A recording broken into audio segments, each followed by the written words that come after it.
प्रदोष के पर्यांत की, प्रदोष के बाद की बिल्कुल लगी हुई पीठ से जो शिवरात्रि होती है, वो शिवरात्रि अगर उस शिवरात्रि का व्रत, साधना, तप, भजन, संसार का मनुष्य कर लेता है तो जिंदगी में उसने कोई व्रत किए ना किए हो, अगर एक व्रत शिवरात्रि का, प्रदोष की पीठ से लगी हुई शिवरात्रि का अगर कर लेता है तो उसको पूरे जीवन के व्रत का पुण्य फल प्राप्त हो। एक व्रत शिवरात्रि का प्रदोष पर्यंत की, अर्थात प्रदोष की पीठ से जुड़ी हुई। अब अगर आप कोई ब्राह्मण से, अगर कोई विद्वज्जन से, कोई पंडित जी से आप पूछेंगे प्रदोष कितनी बजे लग रहा है, वो बताएंगे। फिर प्रदोष लगने के बाद प्रदोष कब समाप्त हो रहा है, तो की पीठ मिल रही। शिवरात्रि के व्रत की इतनी मूलता है। पर एक निवेदन है, अगर कोई बुजुर्ग है, कोई बीमार है, कोई बूढ़ा व्यक्ति है, बहुत बीमार है, तो उसको निवेदन है आप व्रत ये नहीं कि 24 घंटे का करो, आप व्रत 2 घंटे का कर लो, 1.5 घंटे का कर लो, 1 घंटे का कर लो, 15 मिनट का करो। पर निवेदन है कि जो बीमार व्यक्ति है वो आधे घंटे, 1 घंटा, 2 घंटा, 6 घंटा, 15 मिनट पर शंकर की शिवरात्रि का व्रत ये विचार कर करना। बहू बेटा नाते रिश्ते सबको कह देना। कोई बीमार व्यक्ति है ना, वो भी कह दे कि देख बेटा मेरा व्रत है। तो घर के लोग कहेंगे पापा आपकी तबीयत खराब, मम्मी आपकी तबीयत खराब, दादी आपकी तबीयत खराब, आप व्रत कैसे कर रही हो, बच्चे की बच्चा कैसे व्रत कर रहा है, तो कह देना मेरा 2 घंटे का व्रत है। 2 घंटे मैं बाबा का नाम लेकर, जल चढ़ाकर, जल का आचमन कर कर मेरे बाबा की भक्ति कर लो 2 घंटे की, मेरा व्रत पूर्ण हो जाएगा। मैं व्रत कर रहा हूं, आधी में पुनी। तुलसी बाबा कहते हैं थोड़े में बहुत होता है। आपके व्रत, अगर कोई बीमार है उसके लिए, अगर कोई कष्ट है शरीर में उसके लिए ऐसा व्रत है। बाकी के सभी के लिए तो वही व्रत शिवरात्रि का पूर्ण व्रत है जिसमें भगवान शंकर की विरल भक्ति को हम प्राप्त करें। शिव महापुराण की कथा कर रहे हैं। 3 स्थान का स्पर्श रोग का निवारण कर देता है। 3 जगह पर चढ़ाया गया अक्षत हमारे मन को एकाग्रित कर कर और हमें अपनी मंजिल तक पहुंचा देता है। और प्रदोष और शिवरात्रि के मिलन का महोत्सव हमारे जीवन को आनंदता देता है। प्रदोष का दिन, प्रदोष काल का समय, भगवान शंकर प्रदोष के दिन, प्रदोष काल में अपने भक्तों के घर पर नंदी के कान में जो बोल कर जाता है, शिवजी नंदी पर बैठकर उस भक्त के दरवाजे पर उसका कल्याण करने के लिए प्रदोष के दिन, प्रदोष काल में पहुंचते हैं। हर हर। प्रदोष के दिन, प्रदोष काल में देवाधिदेव महादेव उस शंकर के भक्त के घर जाते हैं जो भगवान नंदीश्वर के कान में कहकर जाता। नंदी के कान में जिसने कहा,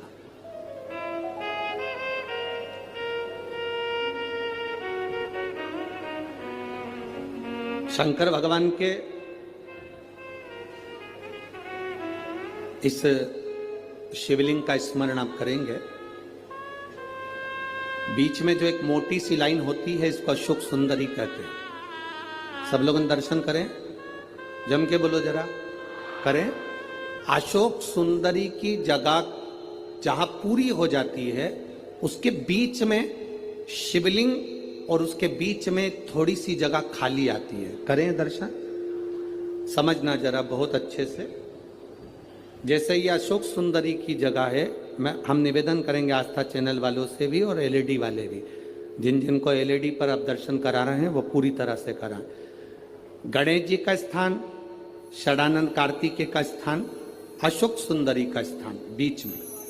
अशोक सुंदरी का जो स्थान पूरा हो जाता है, वहां से लेकर शिवलिंग के बीच में खाली जगह आती है।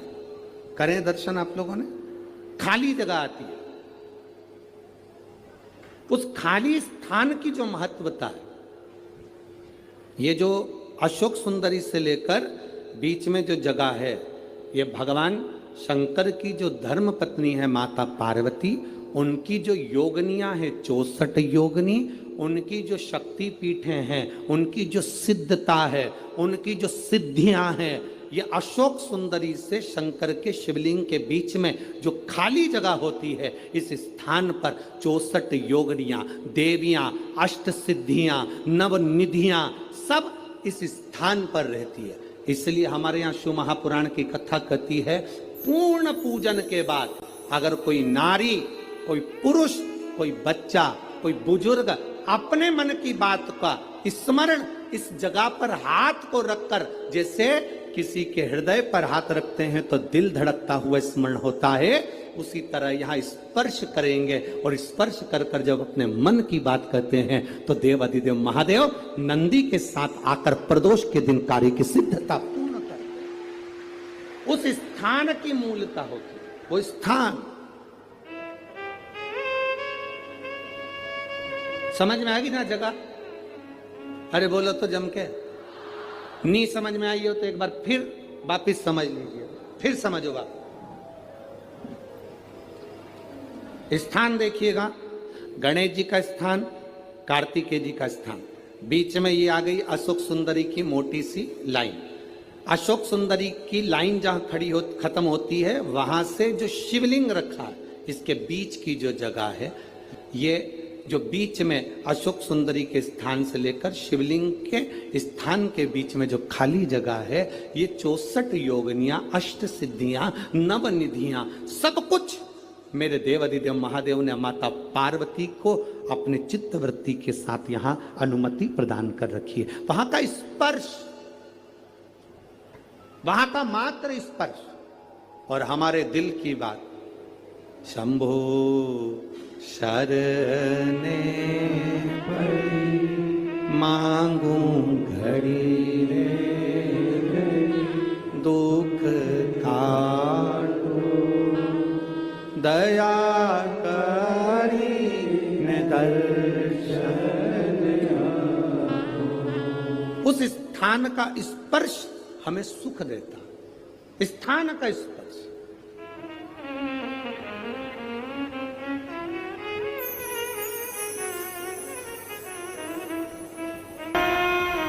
और कितनी सुंदर बात नंदी ने कही है।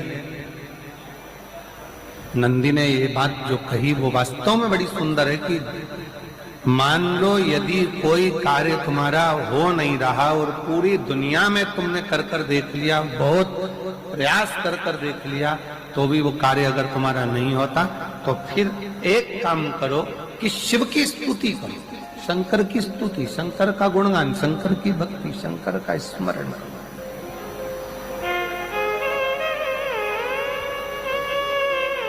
फिर शिव की स्तुति करिए, शंकर से विनय करिए, शंकर से निवेदन करिए, शंकर का गुणगान करिए।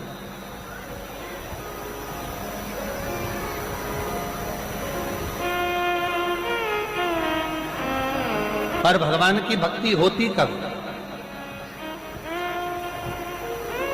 जितने आस्था चैनल पर कथा सुन रहे हैं, जितने फेसबुक यूट्यूब पर कथा सुन रहे हैं, जितने पंडाल में बैठकर शिव भक्त कथा को रसपान कर रहे हैं, उनसे निवेदन करूंगा कि शंकर की भक्ति होती कब है, शंकर का स्मरण कब होता है, शंकर की भक्ति कब होती है, शंकर की कथा सुनने में मन कब लग सकता है, जब अपने भीतर की अभिमत्ता, अपने भीतर का अहम, अपने भीतर का अहंकार, अपने भीतर की आसक्ति, अपने भीतर का काम, अपने भीतर की तृष्णा जब दूर हो जाए तो समझो कि आप शिव में मन लगा बैठे। दो जल व्यक्ति के जीवन को बदलते। कितने जल? जम के बोलो जरा। दो जल। एक देवाधिदेव महादेव के लिए भरा गया एक लोटा जल और दूसरा है स्वयं के लिए भरा गया एक लोटा जल। यहां पर अगर बुजुर्ग मेरी माताएं बैठी होंगी, मेरी जीजियां बैठी हैं, मेरे जीजा बैठे हैं, बुजुर्ग जितनी माताएं बैठी हैं, वो पुराने समय का अगर लेख उठाकर देखेंगे तो पुराने समय के लोग भोजन करने बैठते थे ना, तो भोजन करने से पहले अपने पानी के लोटे को भरकर, अपना गिलास भरकर बैठते थे। किसी ने देखा है कि नहीं देखा? जम के बोलो जरा। देखा है आप लोगों ने? पुराने समय के लोग जब भोजन करने बैठते थे, पुराने समय के लोग जब भोजन करने बैठते थे तो अपना पानी का गिलास, अपना पानी का लोटा पहले भरकर आसन लग जाता था। बहू आसन लगा देती थी, बहू खाना बना देती थी, घर की पत्नी खाना बना देती थी, भोजन बना देती थी, घर के लोग भोजन दे देते थे। थाली कोई भी लगा कर ला के दे, थाली कोई सजा कर ला कर दे, पर घर का जो व्यक्ति खाना खाने बैठता था, भोजन करने बैठता था, वो अपना पानी स्वयं भर कर बैठता।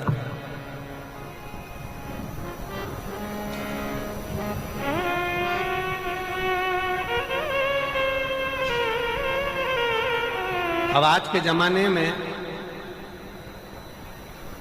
दुनिया के लोग कहते हैं मैं दुकान चला रहा हूं, दुनिया के लोग कहते हैं मैं घर चला रहा हूं, दुनिया के लोग कहते हैं मैं ये कर रहा हूं। तुम अपना खुद का पानी भरकर तो बैठ नहीं रहे और कह रहे हो कि घर चला रहा हूं। स्वयं का एक गिलास पानी व्यक्ति नहीं भर पा रहा। कितना सुंदर कहा है महाराज जी, बहुत सावधानी से सुनिएगा। दो जगह का जल व्यक्ति के जीवन को बदल देता है। एक शिव के लिए भरा गया जल और दूसरा स्वयं के लिए भरा गया जल। स्वयं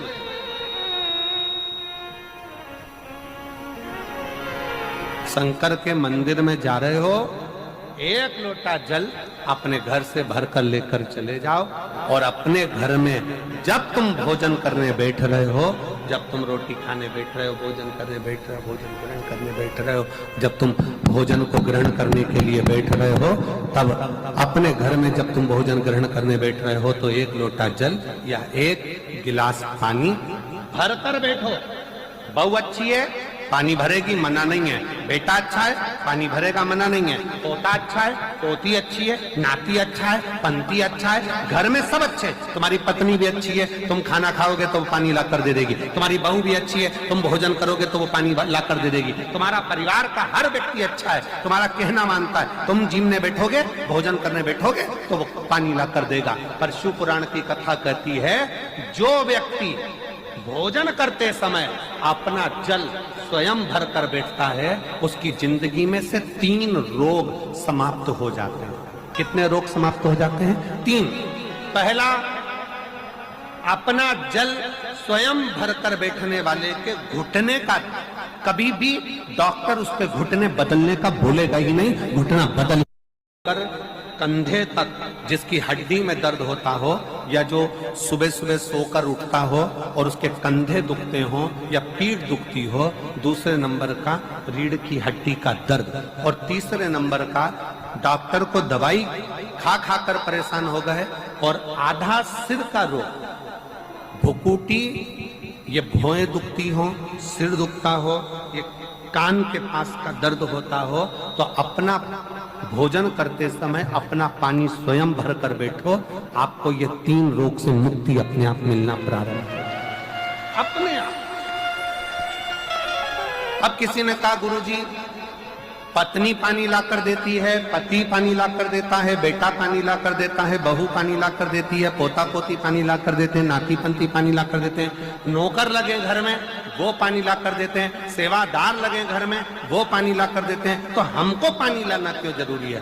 तो अग्नि पुराण में वर्णन आता है कि जो घर में पानी जिस मटके में भरते हो, जिस हंडे में भरते हो, जिस बाल्टी में भरते हो, जिस टंकी में पानी भरते हो, पीने का पानी जिस हंडे में, मटके में, बल्टोई में, जिस गगरे में तुम भरते हो, वो स्थान पितरों का स्थान रहता है। जब हम पानी भरकर भोजन करने बैठते हैं तो हमारे पितर भी उस स्थान पर आकर निश्चित जगह पर बैठते हैं, और जब हम भोजन ग्रहण करते हैं तो हमारे पितरों के भाव का आशीर्वाद हमारे ऊपर पड़ जाता है, जिससे हमारे 3 दर्द समाप्त हो जाते। स्वयं भरो,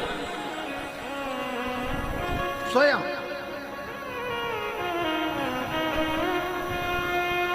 अब आज का जमाना इतना विचित्र है कि नौकर चाकर, परिवार, घर इतना बड़ा हो गया। आज के जमाने में कोई सोफे पे से उठना पसंद नहीं करता, वहीं से आवाज लगा देते हैं, ला मेरा भोजन लगा दे, रोटी लाओ। रोटी आई तो मालूम पड़ा पानी ला कर रखा बहू ने। वो बहू ला देगी, बहुत अच्छी, बहू बेकार नहीं है, बहुत अच्छी। बेटी बहुत अच्छी है, ला देगी पानी, भोजन भी लाएगी, पानी भी लाएगी, सब कुछ लाएगी। पर पहला फर्ज अपना है, जब तक शरीर चले, पांव चले, हाथ पैर चले और तुम पलंग पर नहीं पड़े हो, तुम्हारा शरीर अगर चल रहा है तो पहले रसोई घर में जाओ, लोटा भर, लोटा नहीं भर सकते तो गिलास भरो, गिलास नहीं भर सकते तो थोड़ा सा कटोरी में पानी भरो, पर अपने पीने के लिए थोड़ा सा जल स्वयं के लिए लेकर आओ। वो जल इतना कारगर होगा कि तुम्हें रोग से निवारण करता चले जाएगा, रोग समाप्त करता जाएगा। सुबह, दोपहर और शाम प्रदोष का, प्रदोष ये 3 समय एक ऐसा समय है, मान लो सुबह यदि आपको समय ना मिले भगवान शंकर का गुणगान करने के लिए, मान लो दोपहर का समय ना मिले शंकर भगवान का गुणगान करने के लिए, तो शिव पुराण कहती है जब सूर्य डूब रहा हो, प्रदोष काल का जब समय हो, तब उस शंकर का गुणगान करो तो सारी जिंदगी तुम्हें किसी के आगे हाथ नहीं फैलाना पड़ेगा। भगवान भोलेनाथ स्वयं तुम्हें उतना प्रबल वैभवपति बना